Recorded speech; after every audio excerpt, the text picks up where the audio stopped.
Science is very important. This National Science Week, as I mentioned, it aims to close the gap because it takes the science from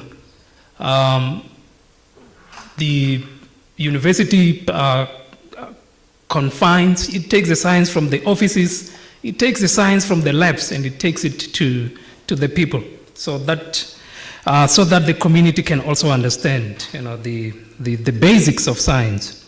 So the goal is to build a South Africa that has the necessary knowledge as far as the basic science is concerned.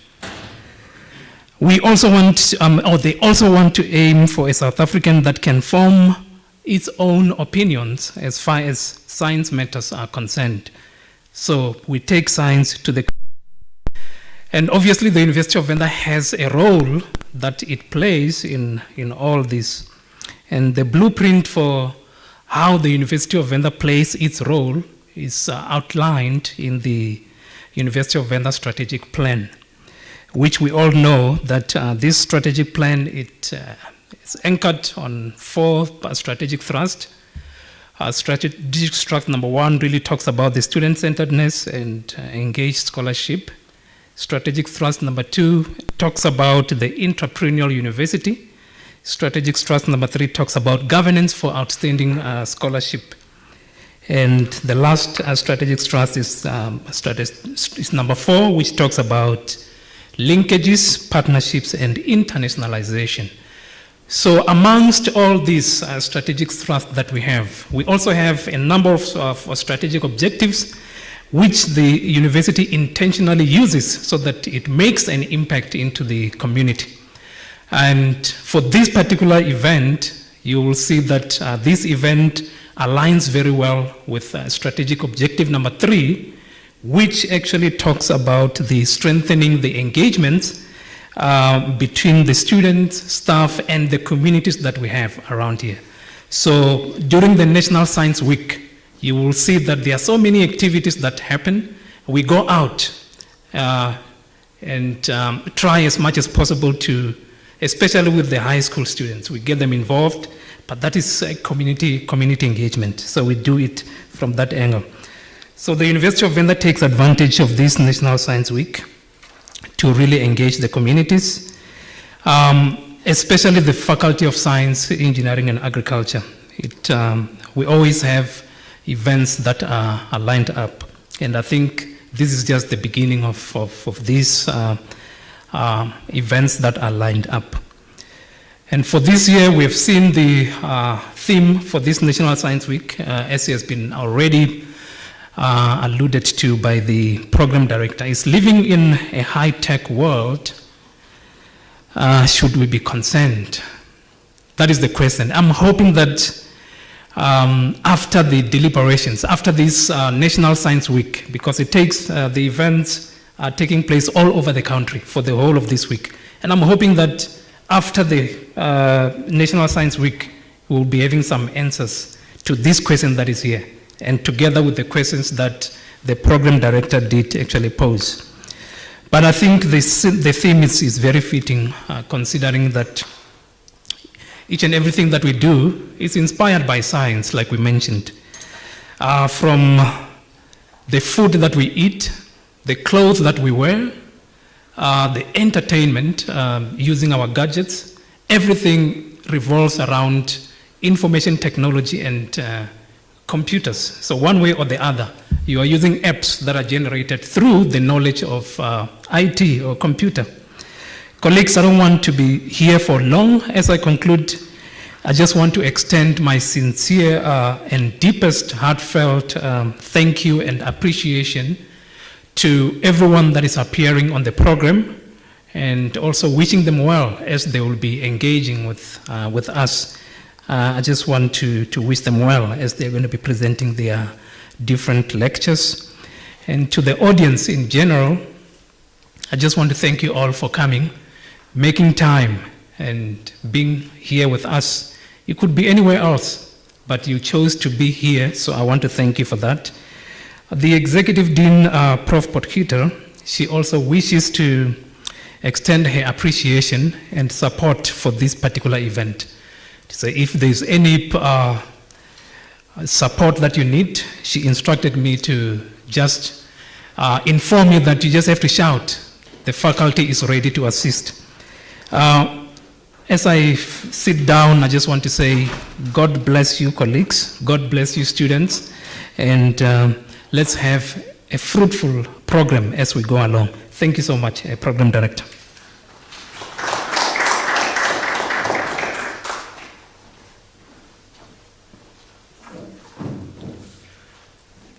Thank you, Prof, for those beautiful words.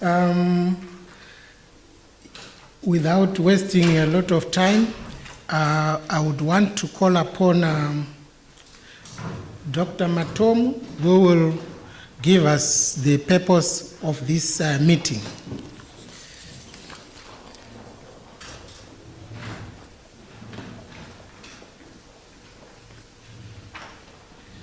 Good morning, colleagues. My task is very simple. The purpose of this meeting really is to get information to the community. We are very much aware that we have invited experts here, those who are knowledgeable in their field. So you might not necessarily need to have a discussion with each other for the purposes of educating each other. But you need to have a discussion with each other in order to get that knowledge out to the community. That is why you are seeing cameras here. We have communicated with the media people that we need to get this information out to the community. The purpose of the National Science Week itself from the Department of Science and Innovation is for the scientists to go to the community, to take information to the community, not necessarily to give it to each other. But here when we discuss amongst each other, we want to record this, we want to broadcast this live. Actually, we are already live. I was checking on my mobile phone. We're already live to the community. We have shared the link with the community. So the participants in discussions just know that the information you're giving out is going to the entire community. The whole country is probably listening. The links that we have for this meeting have been shared with SASTA, Department of Science and Innovation, so they are also monitoring from where they are. So the purpose of this meeting really is to get that information out to our communities. Whatever we're gathering here, the researches we are doing here, the communities need to know that we are here, we are doing this, and they will also benefit from what we're doing. If I'm allowed, Chairperson, if I could ask those who are sitting on my far left maybe to join the other side, just for the purpose of the discussion, so the cameras can also reach you while we do our discussions. Thank you, Chairperson.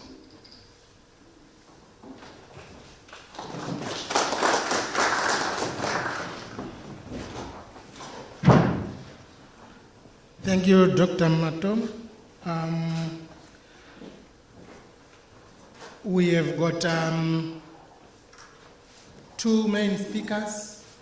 And at this point in time, I would want to call upon Dr. Nechikweta so that he can introduce our first speaker.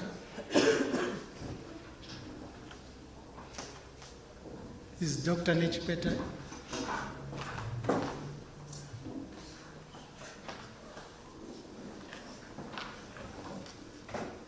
Okay. Our first speaker is Dr. Moyo, Dr. Simiso Moyo. Dr. Simiso Moyo is the HOD of the Department of Mathematical and Computational Sciences.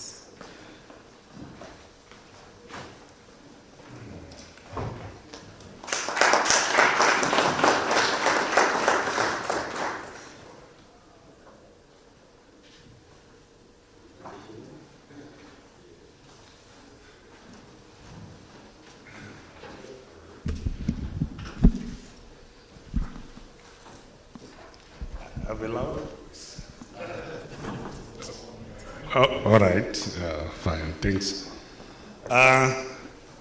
Good morning, ladies and gentlemen. I'm here today also to celebrate the National Science Week through this presentation on data science. Quite an interesting topic. As we all know, not only throughout the campus, or is it throughout the country, but it's throughout the world. Everyone is talking data science. When I went to school myself, or let me say when I did my PhD, some time back, long ago, so some of you were not born. Then, we sort of probably were not as much engaged into what today is being referred to as data science. But we're pretty much involved in dealing with data from a mathematical perspective. I did, for my PhD, I did computational fluid dynamics. It was all computational work, producing quantities of data, which later on we would actually format our programs in such a way that that data was being exported into data sets, and immediately we would create some sub-programs that would actually do the computer graphing, and we would have the illustration of hydrodynamic forces on structures in the seas, and velocities, and so on and so forth. Well, those were some of the things. So we were already involved in data. But the question is, what is data science? Seemingly today, it would appear we have a new baby, and that new baby is data science, but others also are asking questions. It used to be statistics. Today you are saying data science. Is that meant to confuse us? I don't know. But nevertheless, data science has emerged as a new discipline. You would agree with me that, like I have tried to take you back memory lane in terms of the subject of mathematics and the interaction with data. So you would agree with me then that this data science, as we see it today, is actually a discipline that is in an intersection of many other disciplines. I cannot be convinced to say it is just some kind of standalone discipline, as sometimes we are made to think. So we have mathematics, statistics, computer science, electronics, and many other disciplines that go into this. And this data science, like I have already said, we need to look back a little bit and say, before we define it, traditionally, what used to be the case? We would generate data empirically. We would use mathematical models to generate data. We would use statistical models to analyze data, even collect, sometimes analyze data as well as probably, well, that analysis covers everything. So I need not further elaborate on that. So, history of data science. Data science is deeply rooted in statistics.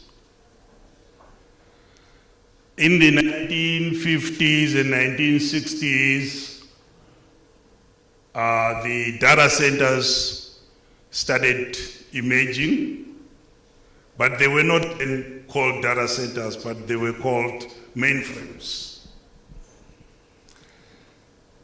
Now, followed by desktops in the 1970s, 1980s. Due to increased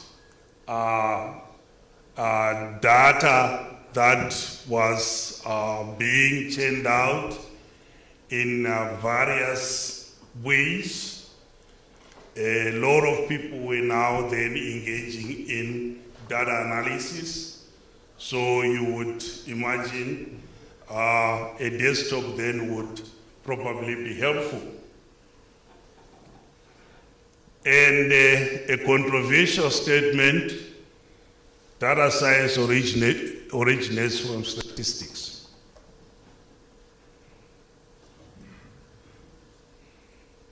Do I hear comments? In the last previous decades, about 1 to 3 decades, there has been tremendous increase in scientific data due to improved computing capacity, electronics, and experimental techniques. We have also seen data science that has evolved to include complex concepts resulting in application of statistical algorithms on data, and in particular, applications on big data. There is big data, but there is also small data, but at the end of the day, it's all part of data science. Now, dealing in big data has brought in a lot of new adventures, a lot of new interactions between humans and machines. And probably this new discipline comes from that kind of understanding. When we have to deal with this new phenomena emerging as a result of increased interaction between humans and machines, and in particular computers. We have had artificial intelligence, machine learning, Internet of Things, deep learning. But of course, behind all those fascinating phrases, there are a lot of things that are done. Now, before we could discuss what this data science is, maybe we could also touch on data sources, since we are into data. We have primal data sources, everywhere, every country is probably the same story. We are engaged in, or we are part of environmental systems. A lot of data is churned out from those systems. Data emanating from multi-scale models and frameworks capable of predicting global climatic conditions. We also need to consider those agents of climatic change, which include energy production. We have to have data on energy production, energy storage. We have to have data on land use and water pollution. We also have to collect data based on a need to evaluate the impact of agents of environment changes on both society and the environment based on available resources, resulting in accumulation of data. You could access some information relating to that through this link towards a consistent modeling framework to assess multi-sectoral climate impacts, nature communications. Other sources are through biological systems.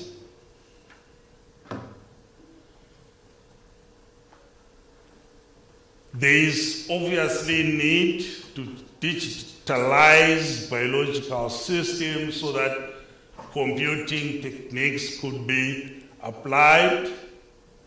You can check on Davidson and friends about that.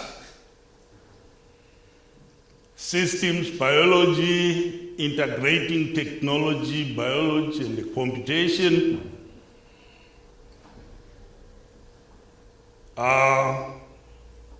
Integration of biological analytical systems, general models and working frameworks for complex biological systems, surviving and functioning under environmental stress conditions,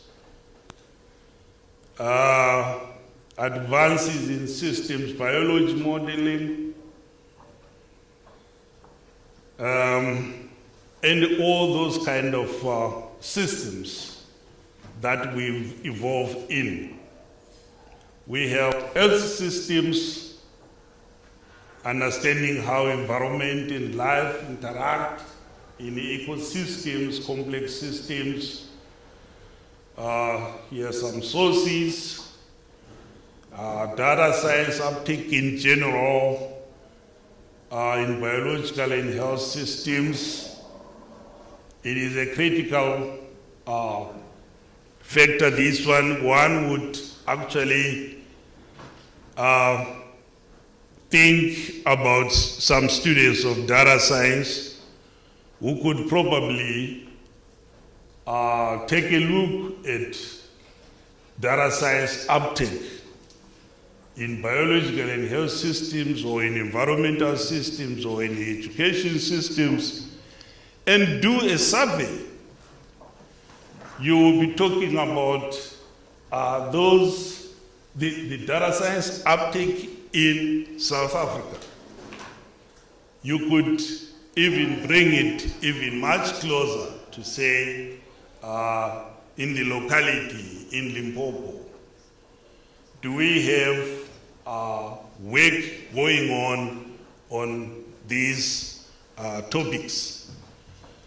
Carry out survey, identify sources of data.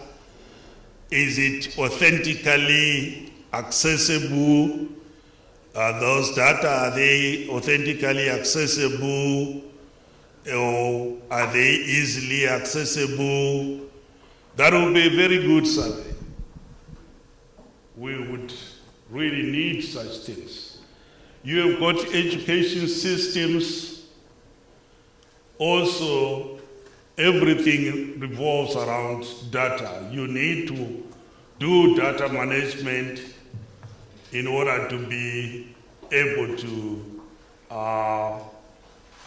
make use or improve or increase,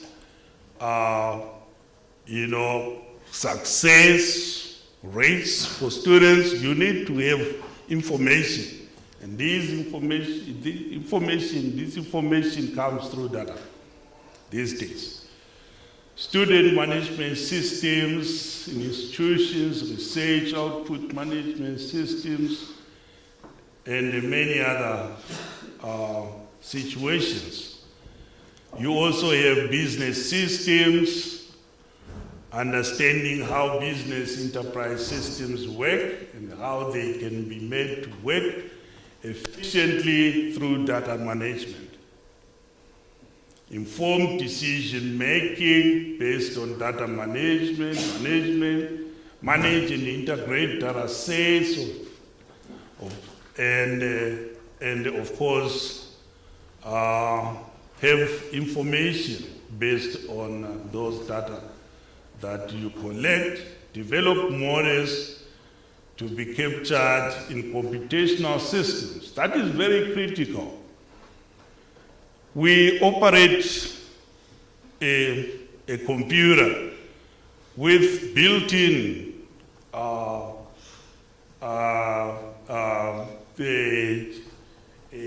architecture of some sort.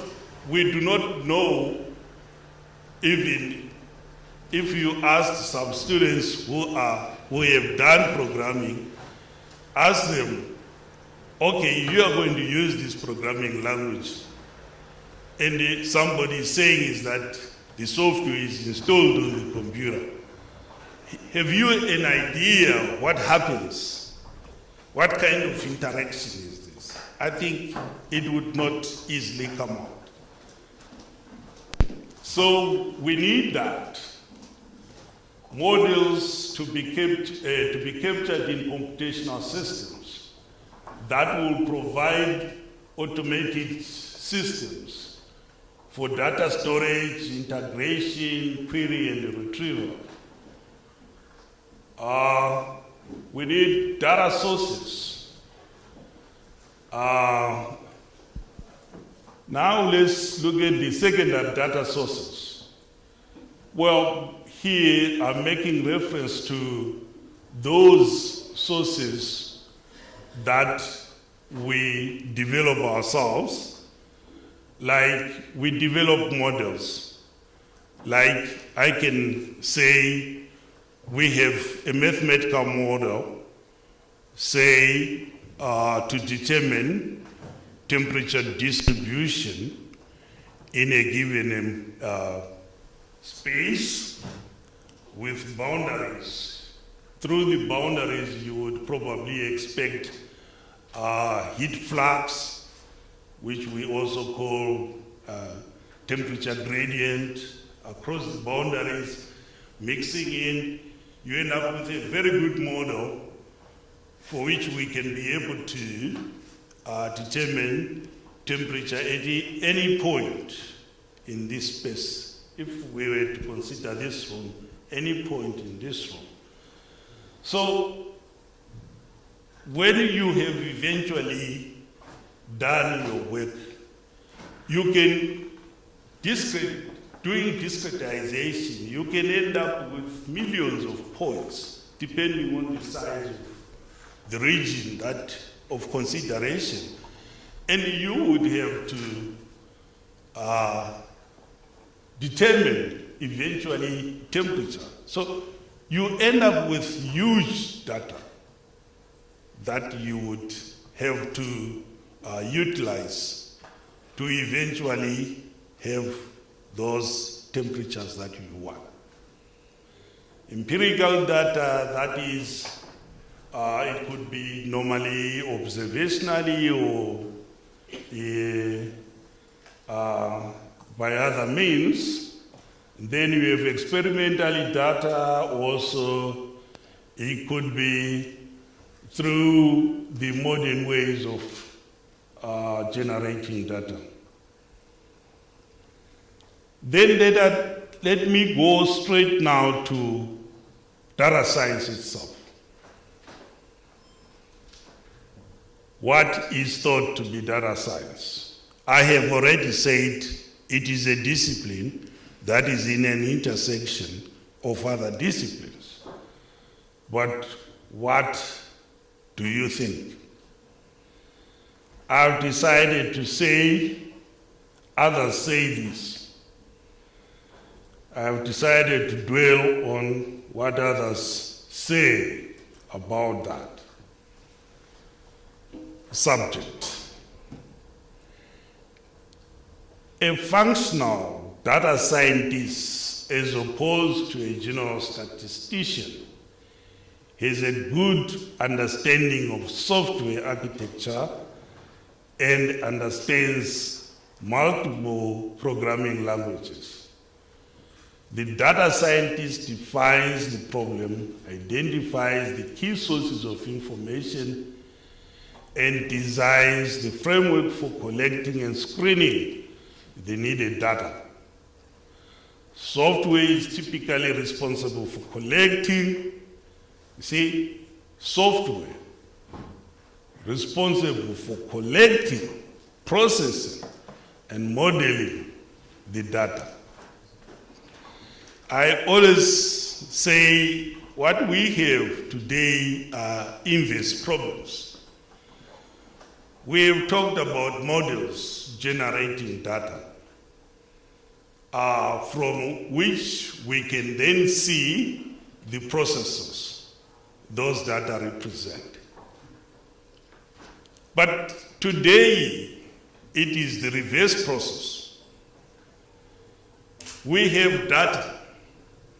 We would want to know the processes that took place for us to have those data.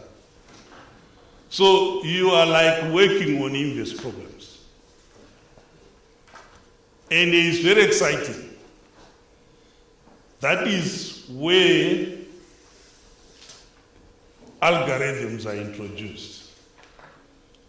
But I must say, we must be careful, because when we talk algorithms, I will talk about algorithms down there. When we talk about algorithms, it's as if they have fallen from the sky. No. I will lead you in discussions to an algorithm based on mathematical perspective of models. And you will see that there is a lot of hard work that is done to have that algorithm. You can then do manipulations at algorithm level to analyze data, generate data, you name it, and do many other things using those algorithms, But there is work before that. Now, they use the principles of data science and all the related subfields and practices encompassed within data science to gain deeper insight into data assets under review. This is the crux of the matter. We use principles of data science and all the related subfields and practices encompassed within data science to gain deeper insight into data assets under review. There we go. Your AIs and you name it. Right. It deals data science. Data science deals with big data. mining and management. It also deals with big data storage, processing, sharing, and visualization. It also deals with data collection, harvesting, and mining management and data analysis. Increased scientific data that are churned out faster than anticipated over recent years. That is causing some headaches already. Do we have enough capacity to handle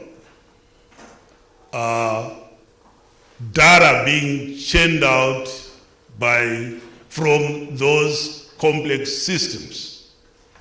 I don't know. What do these data represent? Oh, they represent measurements, they represent life processes and many other quantities in general. Data is processed through AI and machine learning models and algorithms. So we have algorithms, then what are algorithms? Then what are algorithms? A group of statements to provide a systematic approach to solving problems and performing tasks efficiently. You would think of just general statements. These are not general statements. Let me see, I'll come to that. Algorithms are used to process and analyze large amounts of data. For example, sorting and searching algorithms, used to solve computational problems. For example, mathematical problems, algorithms, optimization algorithms, and decision-making algorithms, and things like that. Like I said, based on the models, like describing certain processes, like I have already alluded to, the process of determining temperature distribution in space. Now, you would mathematically approach it this way. You would have to, first of all, make sure this is another point that is very critical. To use those mathematical techniques, we would then discretize the region of definition or domain for this function, the unknown function. When we have done that, I said discretize. So meaning that the points in the region of definition of the function, the unknown function, are discrete points. This today is almost history because the big data adventure speaks of almost continuous processes. Those that are in physics know better. The sensors, they would actually determine whatever they are supposed to determine in split of a second, and that information or those data are immediately collected by supercomputers, and you have it there. So it's no longer like discrete, but previously, or even up to now, mathematical models will still deal discretely. So after discretization, you then can come up with a numerical scheme or a numerical method from a numerical method, then you develop an algorithm, which is those statements now which speak to how you are going to solve this new problem which you have called numerical method. You develop algorithms. You know, this numerical method will be like, for instance, in this particular problem I'm talking about, you will be having a system, N by A system of equations. These equations are then written out in matrix form. Then you would have to use the methods you have used to solve systems in algebra. Now, the algorithm is derived from that, because the steps for solving those problems, now you have to recall how you deal with matrices. Matrices can be a nuisance because they are huge, and yet they can actually be very complicated. You would have to, first of all, reduce them to those matrices that are easily dealt with in terms of computational work. Then the stages for solving that problem that is now presented numerically are what you call algorithms. Those are being done in such a way that a code can be written out from that algorithm. The algorithms are written out in such a way that a code is a programming language. So immediately the algorithm is there. You can code in any other language, be it Fortran. We old guys used Fortran. I was like working with a program with about 4,000 statements. And it was hectic. If you decided to change any part of that, making a follow-up on that was not an easy thing. And the calculations were huge. They were actually being done by a supercomputer. At that time, I was in the UK. That time, at University of Brunel, we didn't have a supercomputer. So my work, I would do it and then send it, before I go home, send it to University of London, where it will be done. And then when I come back in the morning, I just open up my computer and find the results have come back. Then I start working. Anyway, those were some of the things. So the algorithms, what I wanted to point out here is that they have not dropped from the sky. You would have to work hard to actually arrive at that level of an algorithm.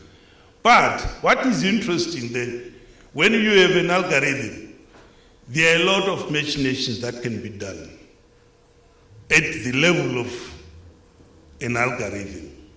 And probably that's what we are seeing now.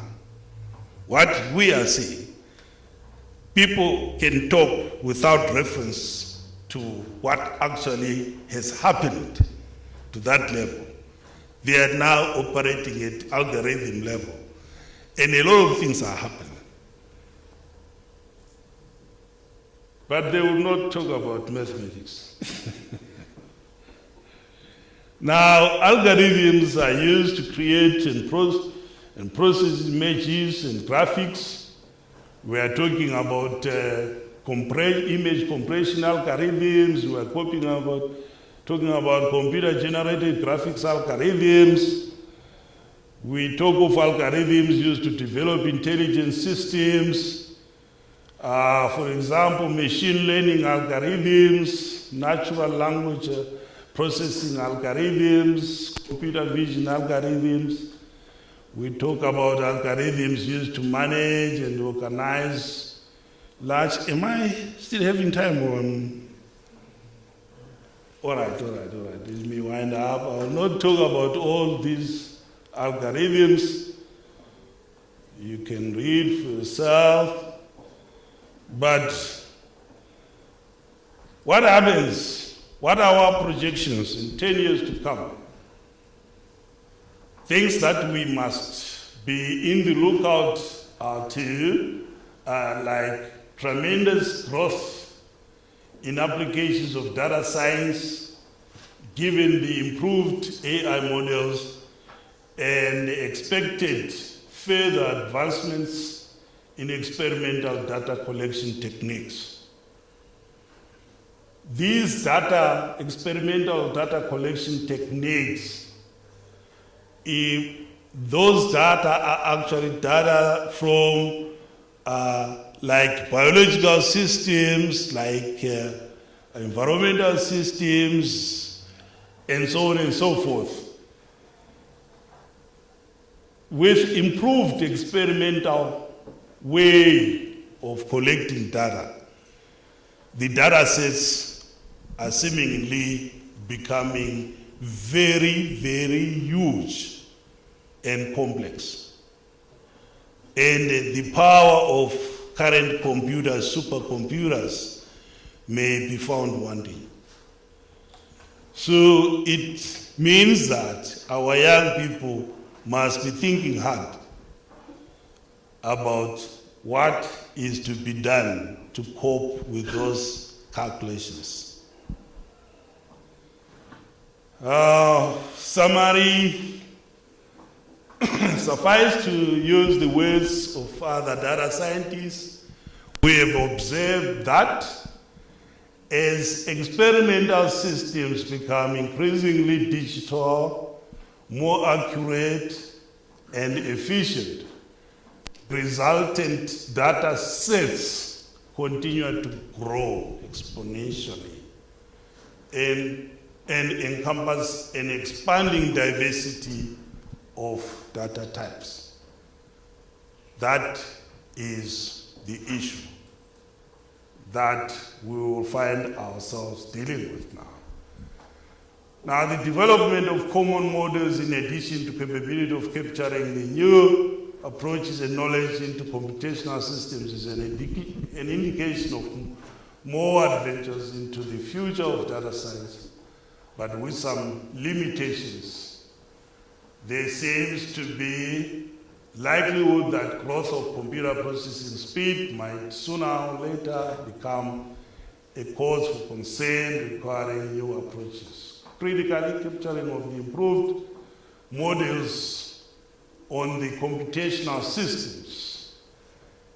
Capturing of these models on the computational systems becomes very important.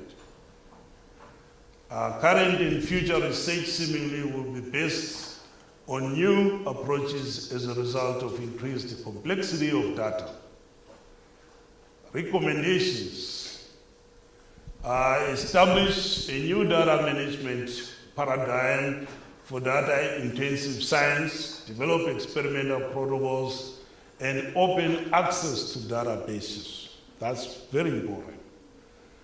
Improve and open development of data management infrastructure, develop new computing paradigms capable of meeting the enormous parallel computing processing of data, that's parallel computing.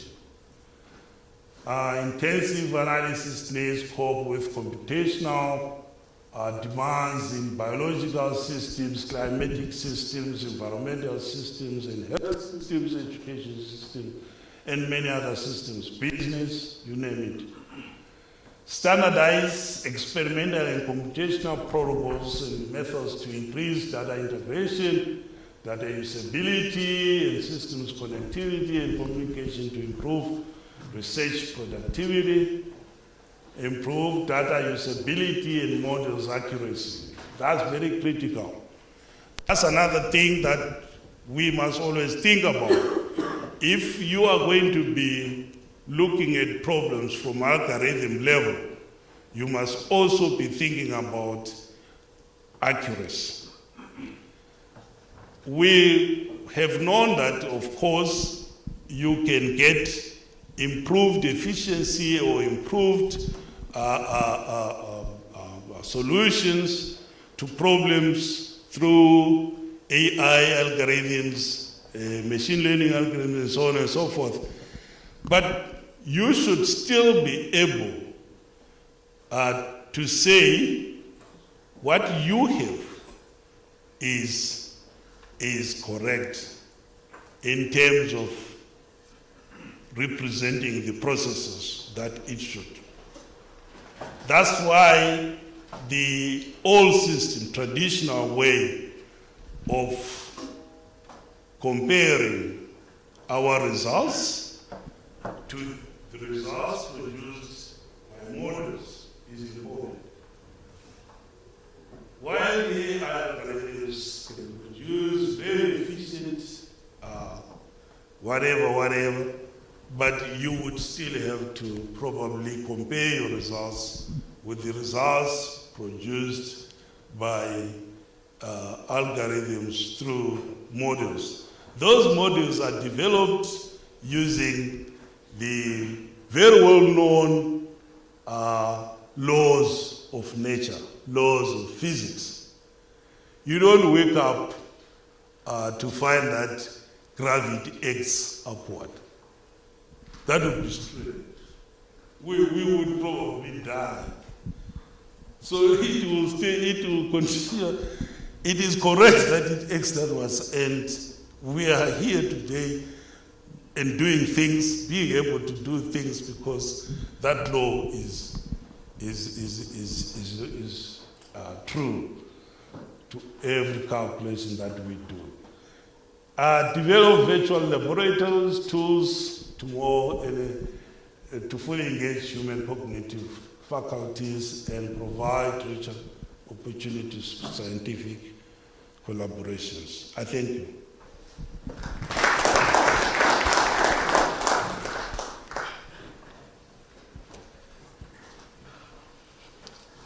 Thank you, Dr. Moyo, for such a detailed presentation. Just some highlights from Dr. Moyo's speech that I picked up. He talked about machine learning and the Internet of Things, artificial intelligence. So this big data is actually coming from the fact that today we are interacting with many tools. I talked about the phone. So when you are operating on your phone, it means it is generating data. And that data is contributing to the big data. It is now called big data because it is now coming in huge amounts. So processing it is now a science which is called data science. So the Internet of Things that he was talking about here is about the interconnectedness of machines, where you can connect your phone to your gate at home. You can open your gate with your phone, where you can operate your fridge or other gadgets from your phone. It means many things are now interconnected. Now, this means the programs that we teach or the education which we have now must be reviewed to be in line with the new technological advancements. And this should happen from the lower levels up to the higher levels. We are now going to our next item on the program, and I will call upon Dr. Nekuvi, who will introduce to us our next speaker.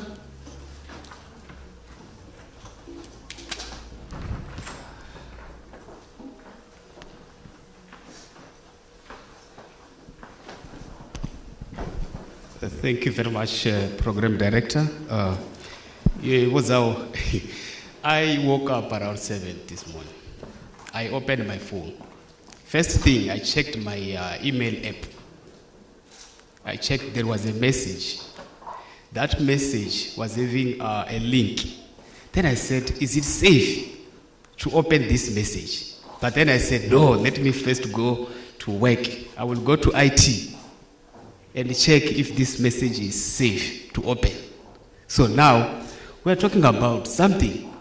Now I said, security. It's cyber security. But then, today, I'm going to call somebody who will talk about cyber security.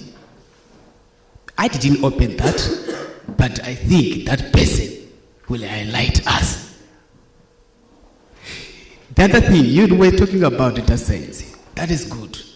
Do you know that if my email is nduchiro.nekuvi@univen.ac.za and another email wuchiro.nekuvi@univen.ac.za, if the other one is bold, the ID of the first email and the second email are different.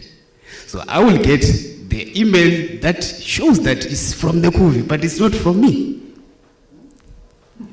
It's data science IDs. So now, without wasting any time, I'm going to introduce our second speaker. Let us pay attention and listen attentively, because this is serious. It's about cyber security, scams and tricks, safeguarding money and data from banking hacks technology. So without wasting any time, I'm going to call our second speaker. The second speaker joined the university in 2019 as a director, information and communication technology.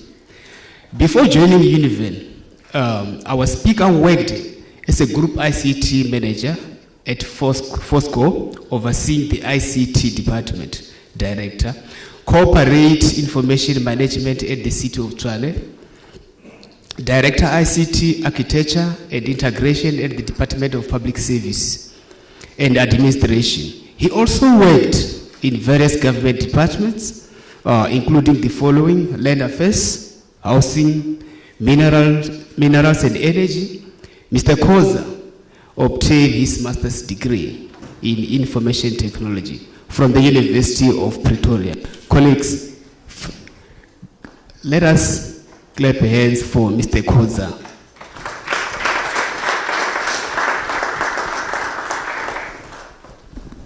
Thank you for the introduction. Good morning, colleagues. I will address you as my colleagues, as we are colleagues in this institution. And then thank you, Program Director, for directing us today in this particular session. I think I'll try to be brief in my presentation.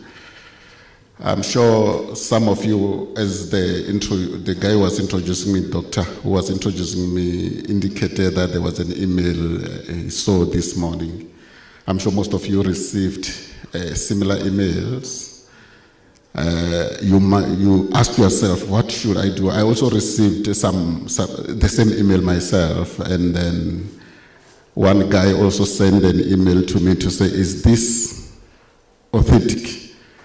And I say, yes, please, continue with what you have been requested to do. Colleagues, thank you very much.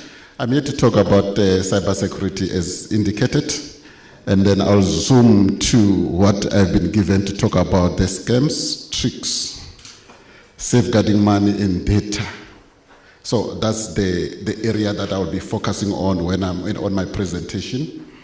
And then in terms of introduction, let me introduce my topic properly. Of course, we live in the digital age, and then it's very critical for us to safeguard our money and data. Here we're referring to individual and organizational information, both of them. So part of my job in the university is to talk to you about cybersecurity. So I believe I will also take that opportunity in this presentation to highlight some indications in terms of that. So, of course, the cyber criminals are focusing or they are targeting your financial assets and personal information. That's what they are looking for. Nothing else. Your finances, financial assets, and personal information. So, we have to make sure that we secure our financial, our personal data as well as our financial information.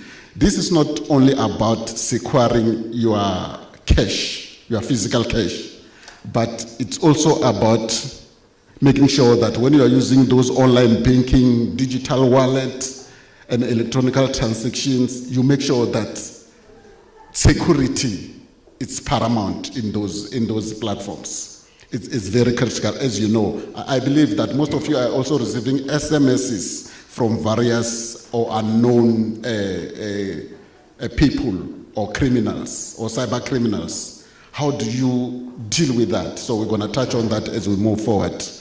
So colleagues, of course, for them, what they want is to access your information, is to access your financial assets.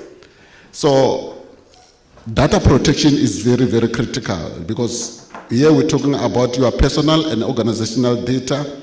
When you refer to organizational data, there are a lot of sensitive information. Even at the personal level, there are sensitive information, and then we have to make sure that we safeguard that information.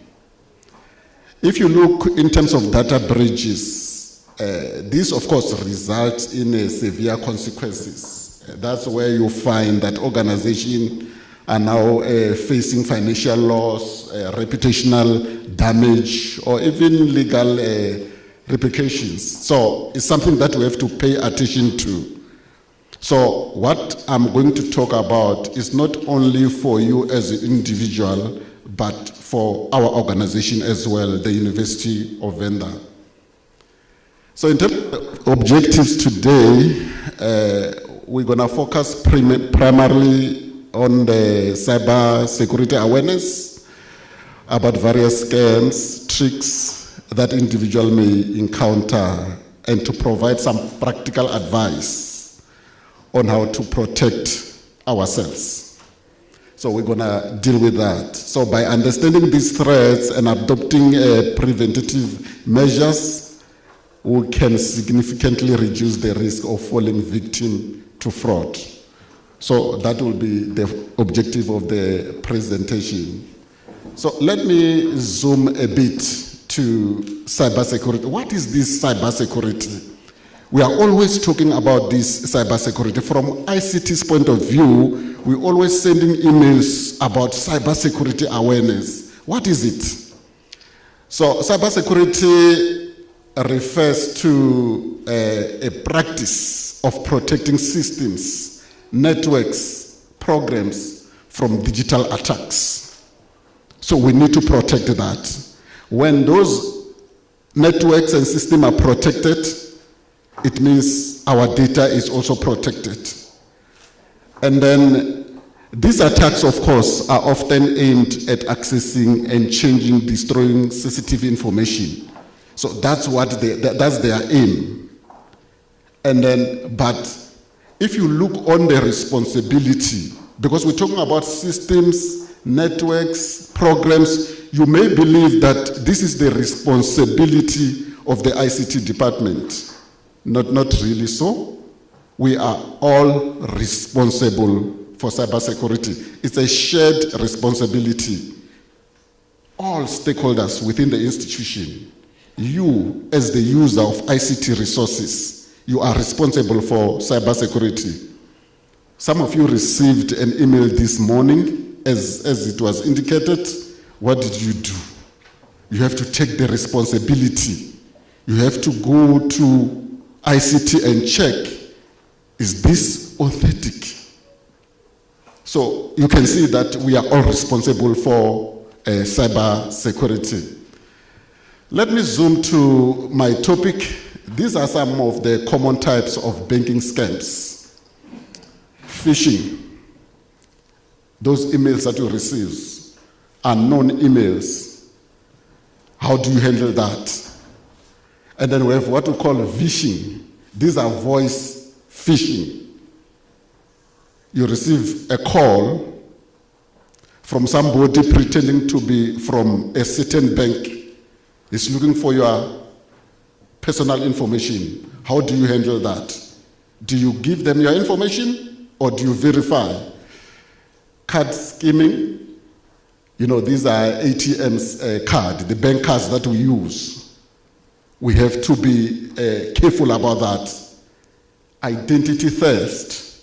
Of course, these criminals, they are looking for your personal information, your banking information, so that they can conduct fraud. The online shopping scams. How many fake websites are there? You will find something interesting online, and then you want to buy that shoe or a t-shirt, only to find that it's a scam, and you have already paid the money. Of course, we have what we call tech support scams. These will pretend to be like us, ICT support. They will say that your machine is not functioning well, we need to do 1, 2, 3, and so on and so on. You might end up paying something. And then those things are happening. The investment scam, how many calls and emails have you received about those investments? Where they are promising high returns with little risks, with little risk. So how do you deal with those issues as an individual when you receive those emails, SMSs, and voice calls? We have to manage that as individual. Of course, what I was talking about also apply to our working environment as well. How do you handle those messages as they come through? And these are some of the tricks used by our scammers. By the scammers. Social engineering. Here, of course, they manipulate you so that you can give them confidential information. As I said, your banking information, your banking account details. And then they also use what we call malware. This is a software. It can be sent to your computer. It can be an attachment to the fake email that you receive. You click on it, and then it will take out some information from your computer. Fake website, we spoke about that when we talk about online shopping. So you can find yourself in trouble when you just go to any website without making sure that you verify that that website is the genuine one. So a lot is happening here. Impersonation. A lot is happening there. They pretend to be a trusted entity. They'll call you, pretend to be someone who's trusted.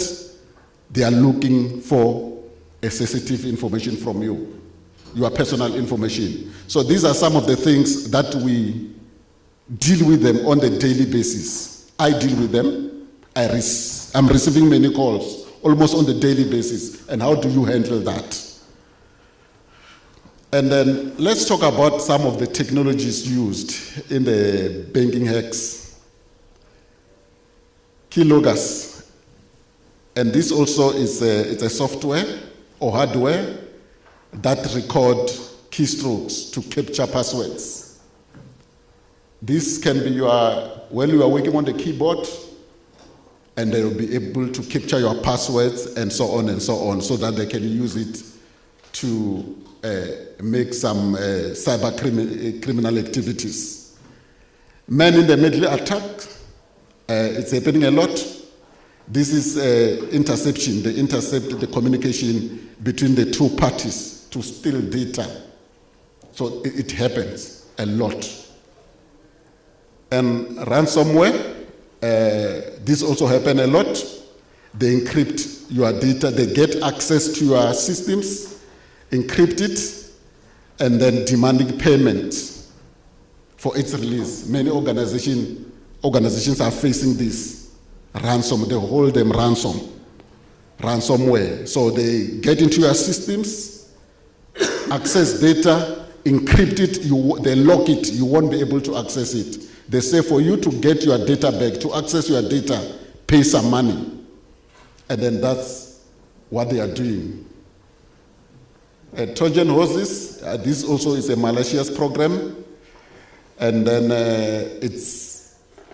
it will act as a legitimate software. You click and then it will steal some information from you. So these are some of the technologies that can be used by these criminal or cyber criminals to attack you.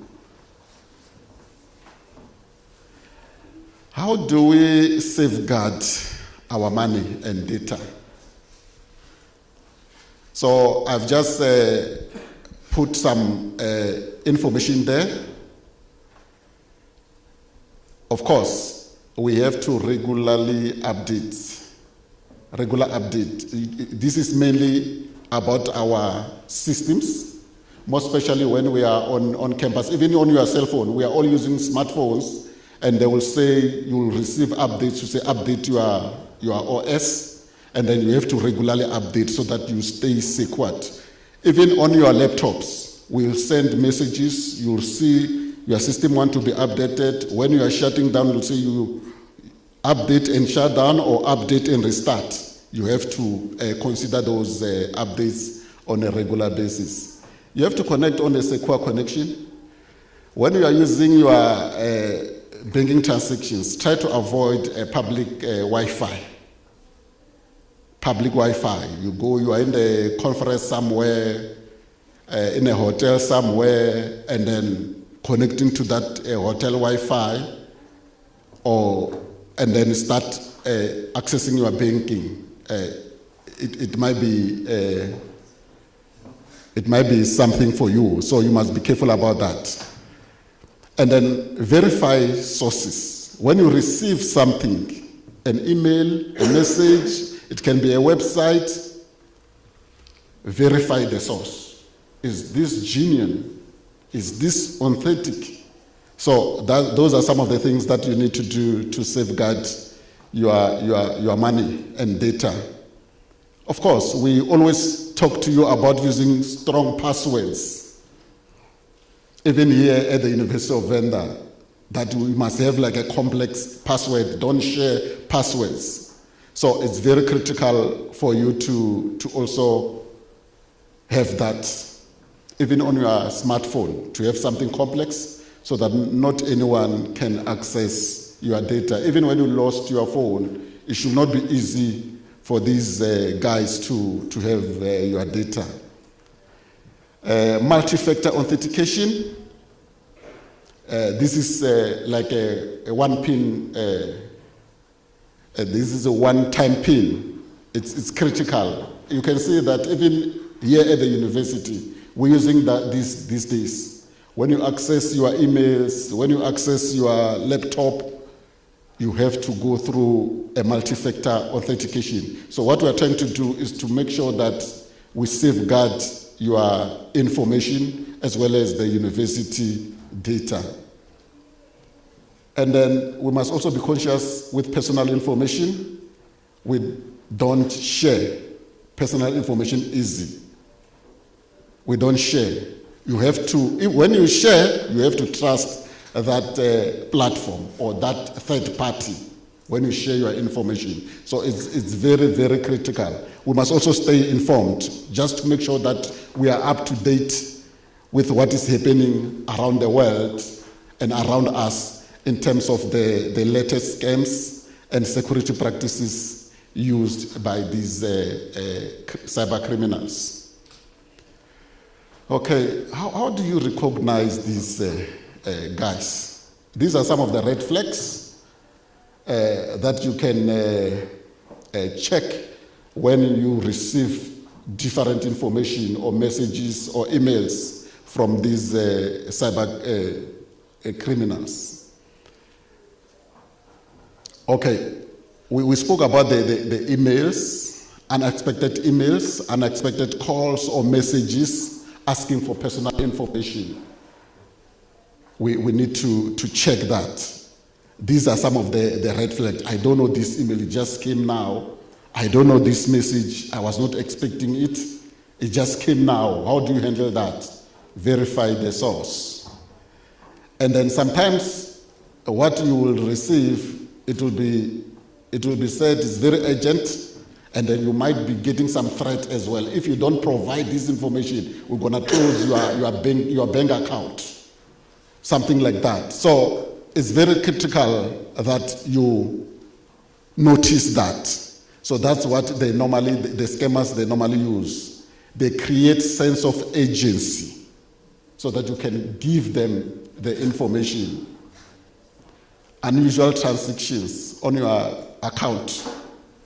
So we must always check our bank account.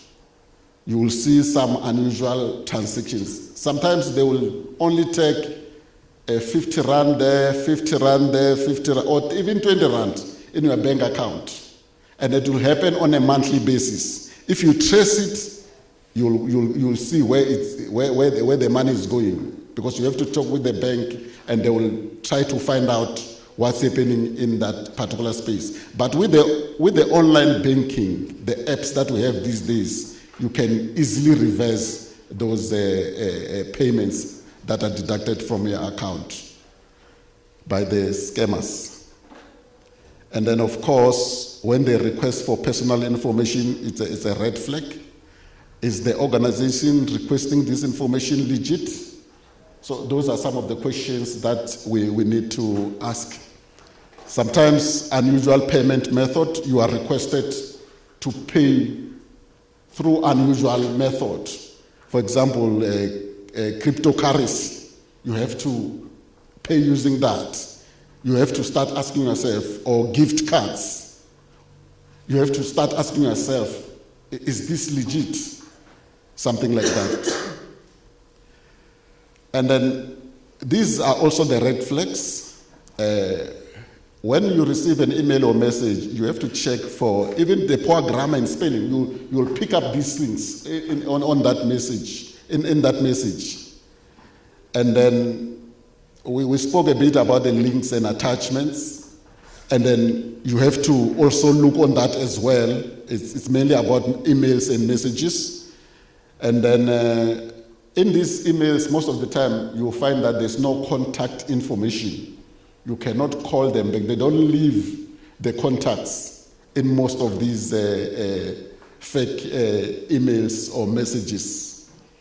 And then the other thing that can be a red flag is a generic greetings. This mainly on the email and messages, they use generic greetings. They will say, dear customer. They won't mention your name because they don't know your name. They will say, dear customer. And then you will accept that. And then what you will find more especially in the websites, the branding, unprofessional branding. When you go to that website, you scan the logos of that website, check the brands, and then you will see that this is not legit. These are some of the red flags that we can at least use to check if whatever we are receiving is legitimate.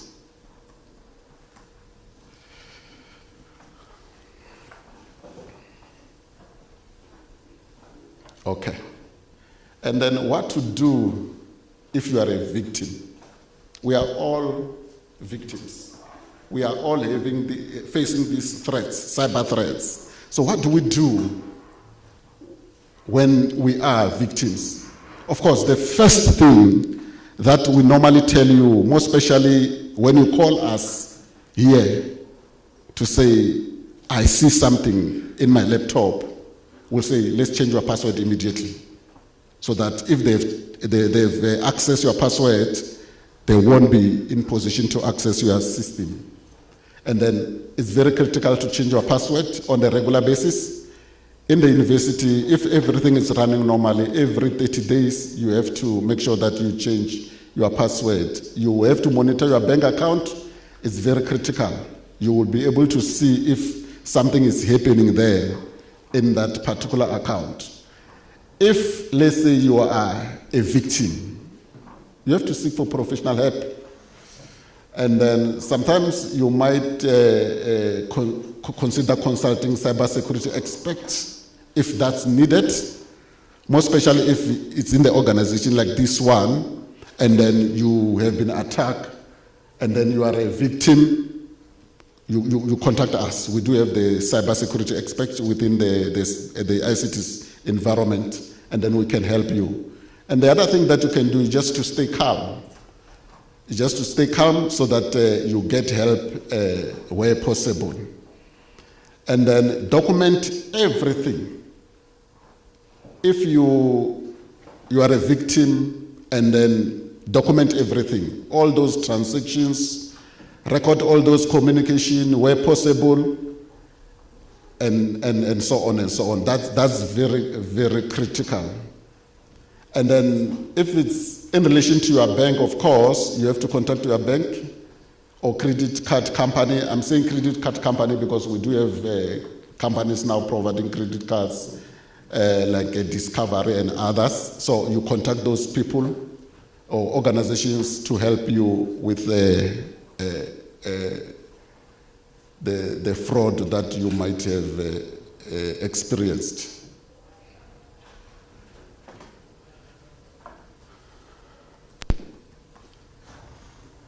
Okay, I'm just continuing. Of course, you have to report the incident. It's critical that you go to the local police station to report the fraud. And then in some instances, you can even report the fraud to agencies. In South Africa, we have fraud prevention services. We can report to that organization as well. And then in most online platforms, you find that there's an area where you can report these kind of things. If it happened online, and then you are still online and you realize something is not well here, and then you can report through the online platform. Most of them, they do have those functionality on their platforms for you to report. We spoke about monitoring your accounts, and then we spoke about educating yourself. You keep yourself up to date, and then seeking support. We also spoke about that. You need to get support, because sometimes if you are a victim and they've taken a lot from you, and then it's very much stressful. So you might be needing some counseling as well. So in summary, colleagues, it's more about safeguarding your money and data. And this is very, very critical. So, of course, protecting ourselves from scams and fraud is also crucial in today's digital world. And then we must take proactive steps just to make sure that we reduce the risk of falling victim to these threats. So it's very critical for us to take some proactive steps, as we spoke in the presentation, some red flags and how to reduce those threats. Colleagues, thank you very much. That was my presentation. Thank you.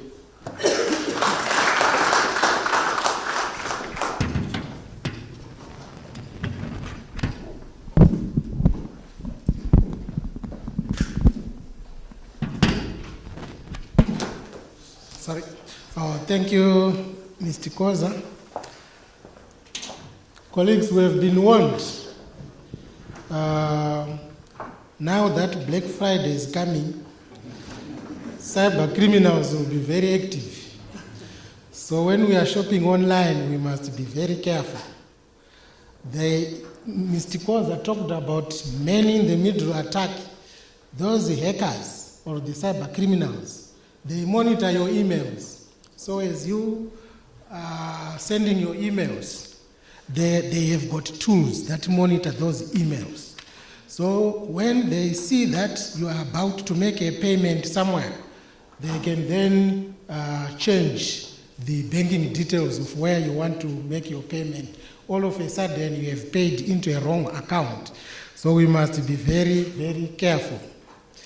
The use of passwords, strong passwords, the challenge that we have is that if the password is very complex, then we tend to forget sometimes.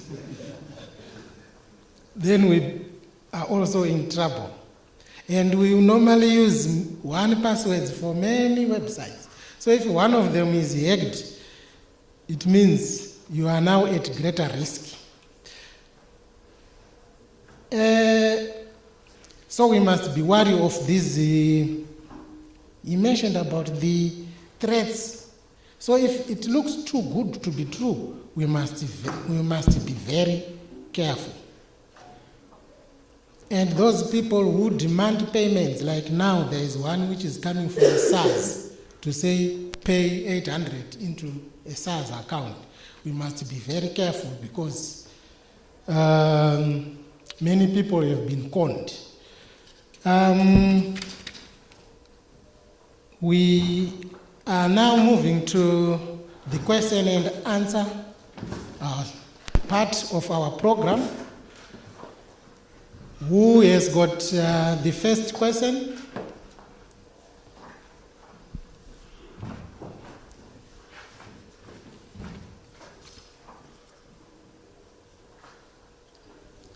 Yes, sir.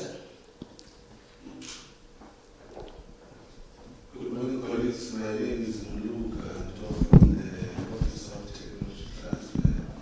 Because I mentioned some emails that as well provided to ICT support to inquire about some suspicious email that I received. My colleague next to me also received it, and probably most of us received this training on the 15th.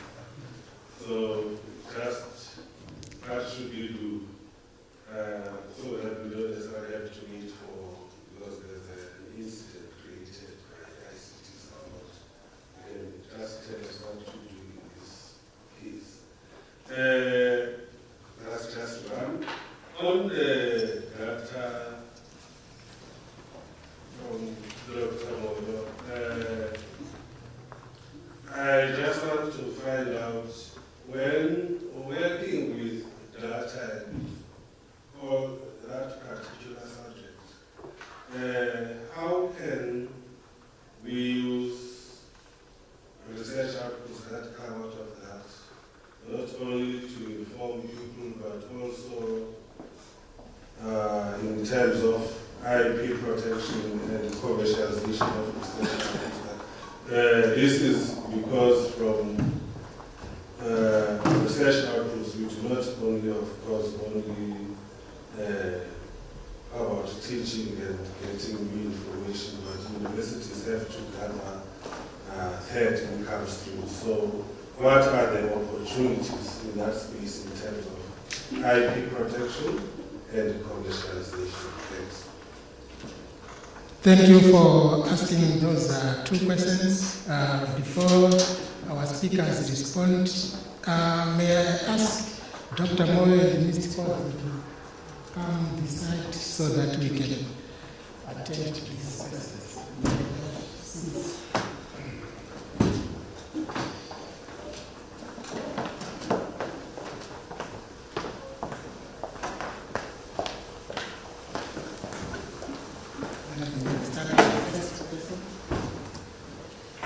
Yeah, that question is simple. Of course, we have received that email this morning, most of us, if not all. And that email is legit. It's coming from, let me check, knowledge before. It's no before. Yeah, it's legit. We didn't communicate. We wanted to see if you guys will come to IT to say, is this legit? I'm receiving a lot of WhatsApp and emails. Is this legit? I received it myself as well. So it's about cybersecurity training. It will assist you if you can go through that training. Thank you very much.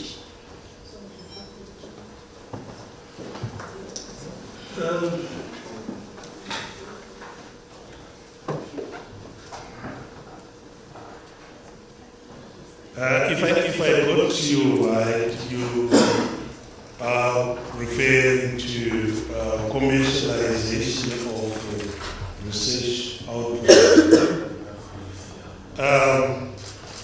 Now, I pointed out one important thing that needs to happen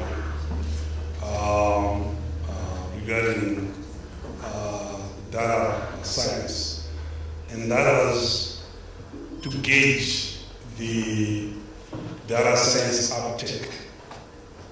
That is to find out wherever we are, how much of data are we utilizing, or are we using data to be more efficient? Are we doing that? You know, those are the questions that you ask yourself. Or whatever output that we have achieved in terms of research, you would want to know how it has been used in terms of applications. Is it readily applicable? But again, you see, that is part of the survey I talked about, because you would find out if this company seems to be utilizing, say that, and there is so much research output on that particular area, you would want to know whether they are using that research to improve on efficiency, accuracy, or informed decision making, you name it. So really, I think fundamentally, the survey needs to be done. And this is the message to students. You could do a very good project with Masters to just do that survey of data uptake, data science uptake in different universities. And so on. What was the second one? Or was it all? No, it's Thank you. Yes. Thank you. For me, I'm curious. When Dr. Mori was presenting about the data science, I picked up something we don't have capacity actually in the data science. I translated it back to our own institution and say, as a university, like you are saying, there used to be a study that we looked into a survey. Do we really have that capacity as an institution? And if not, what can we do to get ready or to catch up? Because it looks like we are still running a bit behind in terms of catching up with the other things elsewhere. And the other one is, I wanted to know, how are we doing? You also mentioned issues of curriculum, that our curriculums should be also remodeled to also include issues of big data, issues of data science. So that's just what I want to find out from you in terms of us as an institution, and also in terms of what direction or what steps can we take also to just move towards, because AI is here and there is a lot of debate, there's a lot of webinars, there's a lot of things that a lot of researchers are discussing in terms of AI, but what comes out is that no one wants to take leadership in terms of coming up with regulations, guidelines, and such things. And I haven't seen a document in our institution that also talks to issues of AI. And yeah, it's just those things. Thank you. Thank you very much for your question. Quite broad and really very, very important. What are we doing ourselves as a university or probably even as a department to ensure that we catch up with even training in data science? We have initiated as a department quite a number of projects. I may start from the fact that somehow we are lucky that our departments, which were previously mathematics and applied mathematics, statistics and computer science, merged. I can tell you that did not sound like it was a good thing. And I can tell you that, as disciplines, normally you would want to keep your distance from other disciplines. And if you had asked people individually, I think they would not have agreed. But the fact that it was talked down, we had to find out how feasible that is. Now, when you look at data science, like I put it, that it is at the intersection, we found out that we could then leverage on that. And we are doing exactly that. The introduction of data science in data science was not a mistake. It was deliberate. We got involved because we wanted to move in that direction. And we have obviously noticed that you can't just operate at that level without fundamentals. So we have had an opportunity this year to look into our curriculum, computer science curriculum, statistics curriculum, mathematics curriculum. And we have done, I think, a good job as far as that is concerned to actually see areas of interest for all the units. And in particular, we have centered our arguments on this data science because that is what is common to us all, the three of us. So we have worked on curriculum. We are hoping that, and we have submitted our revised curriculum. We are hoping that we may be able to implement our ideas as early as next year, but if not, probably in 2026. So, yes, we are probably making time, but I can tell you that we are aware of what needs to be done. And it is evident in that we have gone out to actually look into our curriculum. So we are trying to catch up. We are trying to make sure we close the gaps. Yes, we cannot run away from the fact that AI is here and it's a big thing, and as well as posing some problems, because it may as well bring some like dangers to us as humans. So you have to monitor those that have wayward thinking and using AI and so on. So we are working on that, basically. I hope I covered. No, Well, thank you. Questions? Yeah, I'm happy to hear that there is something that has been done, and even though we are lagging behind, we are actually moving in the right direction. Thank you. Thank you very much. I see a lot of hands now. One other thing, there has also been some discussions or ideas that has been proposed for the development of a university-wide course on AI, which is similar to ECS. So maybe in future we will be having such a course. Yes. Let me start with Dr. Nkubi, and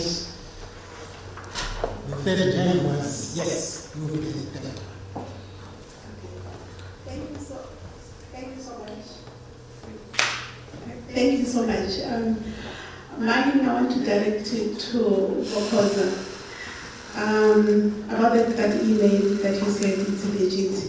Maybe in future, maybe we can have some communication that prepare us for something like that. Because for me, when I saw that email and I looked at the source, and I was just like, no wait, and I deleted it immediately. And now that you said it's a legit, I have to go now to my deleted items and bring it back to my inbox. But I think that's the normal reaction when you want to protect yourself, especially from what you're explaining. So maybe there should be some information that tells us that, I expect this company or this institution that they want your participation. I think that can save us, because now, if it's a legit, like you said, we might just open even the wrong one, because we're not an expert on that. Thank you.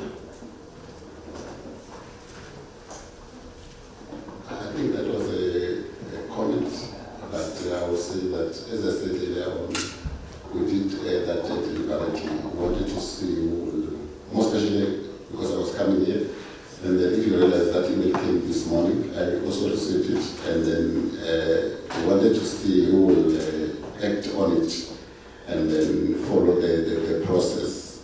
Of course, we are able to count who deleted it, who worked on it. Of course, we need people to work on it, and then who came to us to check if it's legit or not. It's part of cyber security awareness. So we are able to even create fake emails ourselves and send them to you guys. We want to see who will click on the attachment, so that we are able to see who are the victims in this regard, so that we pay attention to those people. I'm happy that you deleted the email after receiving it, because it's clear that you are cybersecurity aware. So you are aware of these threats and so on and so on. So I'm glad that you deleted the email. But if you can restore the email and work on the training. Thank you. Thank you very much. At first, before I ask my question, at first I saw that email and then I said, because I'm going to introduce Okoza today, maybe IT people are sending this email so that I can click and see whether I'm aware. Then I said, no, I'm not aware. Let me ask my question. Dr. Moyo indicated that AI is becoming dangerous to human, and human developed AI. Now, my question is, suppose that one is educated when it comes to AI, things like ChatGPT, and that person didn't do mathematics and statistics. Because for one to be a data scientist, must have must be well vested when it comes to statistics and also mathematics. Now, my question is, if that person wants to be a data scientist and they didn't do mathematics and statistics, to develop algorithm, one can go to, can be a prompt engineer when it comes to ChatGPT. The person is good in prompting to check whether I can get algorithms from ChatGPT, for example. Question is, what can you tell us about AI algorithms and plagiarisms? Because we have people who are maybe from agriculture or environmental science who didn't do the statistics and the nature. But they are generating something. What can you say about that? Plagiarisms.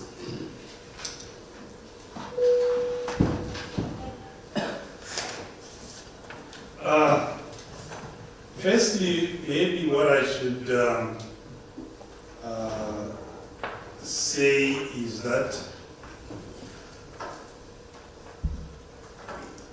we have, amongst ourselves as humans, we have wrong people.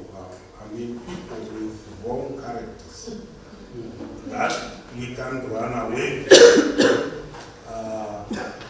Probably this is why you are talking about security. We just have to develop some security to safeguard our hard work that we will have achieved, so that those that are keen on plagiarism are not able to do. But you see, I think it has got to be holistic. You have a serious problem of people being under pressure for promotion and issues like that. They say publish or you perish. But of late, serious journals, you find that there are a lot of retractions because of the plagiarized work and sometimes just useless work. But when it comes to useless work, even AI algorithms can produce useless work. It's very interesting. You know, this is why I talked about making sure that your results are proven to be correct. Because, and you could then use models which are already well known to work. That is mathematical, statistical, physics, whatever models. Because, you know, if you have done programming, I can tell you that, for instance, you run this code. The parameters to change, maybe timestamping or mesh sizes, but the parameter, the mesh sizes and the timestamping are connected by some other new variable. Now, you have to do that interchangeably. Now, you may notice that if you change this or that, something happens when you realize your results graphically or pictorially, and then you can wish to boost that which you see by further, playing around with those parameters that you must change.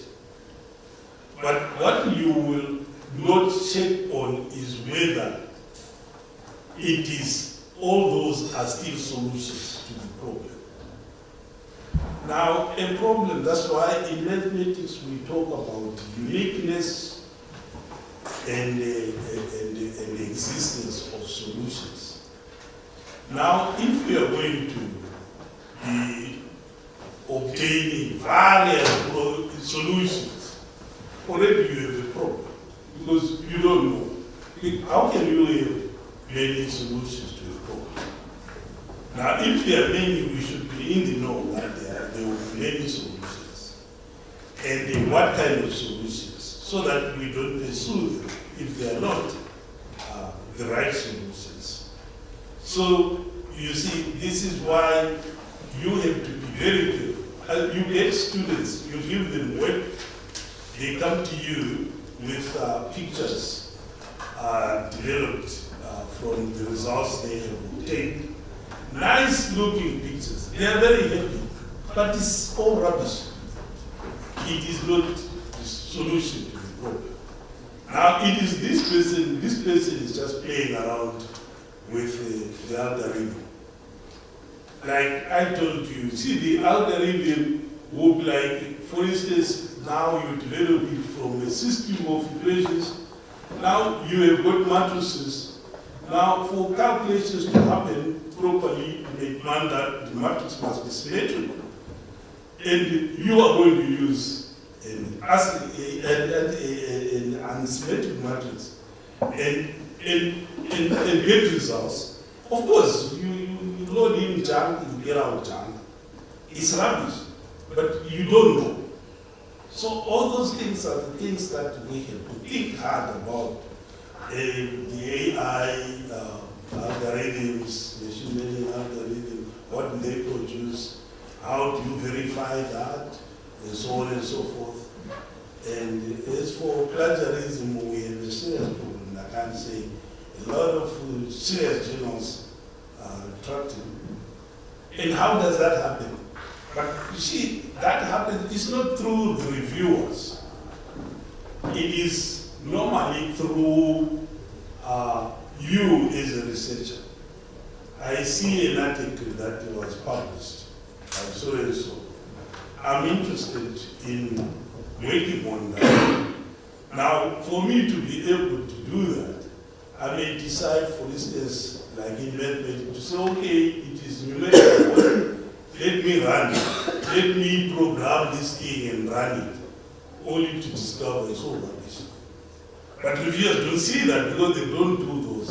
But me, who is interested in doing research, I may be interested in actually using your results, only to find that it's all rubbish. And then I write the journal editor to say, this thing is rubbish. Then that's when they say, we'll try. So, yeah. All those situations that we must have. We can hear last question. Thank you very much. My name is Namrelo Mondo, and I'm from the department, the Directorate of Community Engagement. And my question, or before I could say a question, I will say already.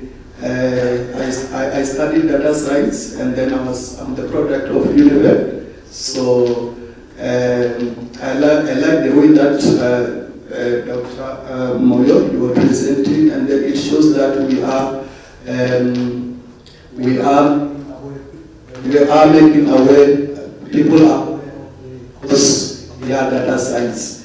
And what I wanted to ask is that how do we then encourage learners from rural areas to take a career path in data science? And another thing, we have a project which is called Skills for the Future at the Directorate, and then we teach learners data science, grade 12 learners. So we also like maybe for your department, so that maybe those learners who are from the week also, then they come and volunteer on our project. And also for Minister Kosa, I would also like your department to come to our project and also assist on cybersecurity, because there is also a module on cybersecurity on that project. Thank you.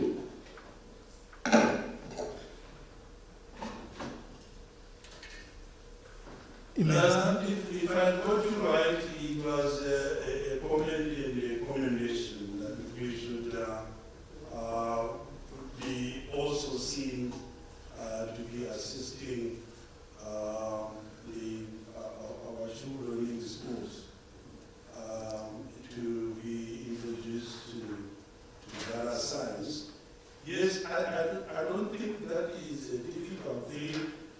Our guys already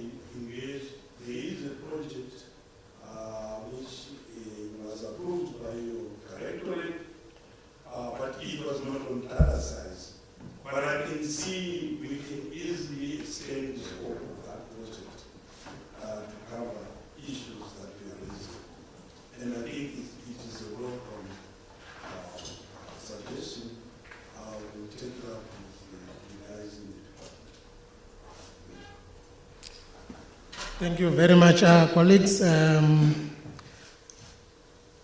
would want, if there is any colleague who has something to comment before I move to the last item on the program.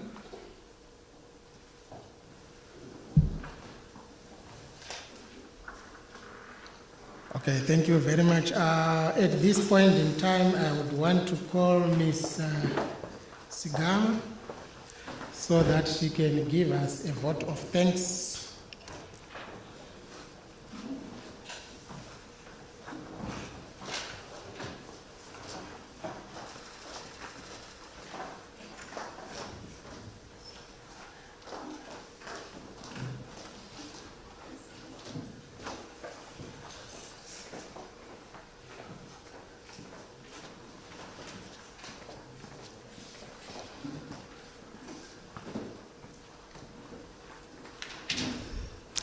Afternoon, colleagues. I'm sure we are now all informed about the cybersecurity and data science. Let me start by saying to our distinguished guest, we have Mr. Bonginkosi Twala from HSRC.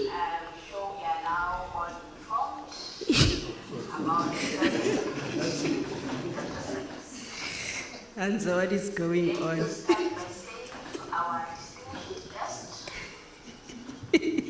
That is technology.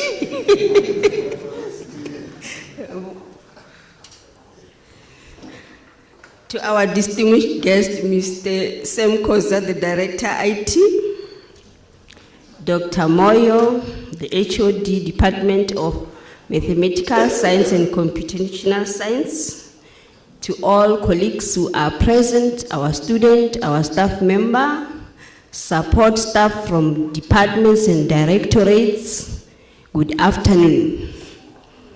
My name is Julia Sigama. I'm the faculty manager in the Faculty of Science, Engineering and Agriculture. On behalf of the faculty, I just want to thank colleagues for attending the event, which was well organized by Dr. Matomu and his team. Can I maybe request all of us to give him a round of applause? Dr. Matomu, we really appreciate all the arrangement, all the logistics, everything well organized according to the standard. We thank you very much for a well job done. Thank you.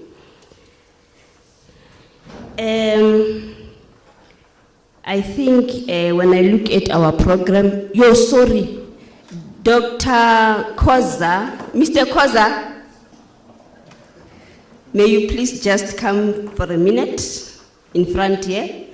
Can I also then request Dr. Moyo and our guest, Mr. Twala? Actually, it was the last item, but I can see our director is on his way out.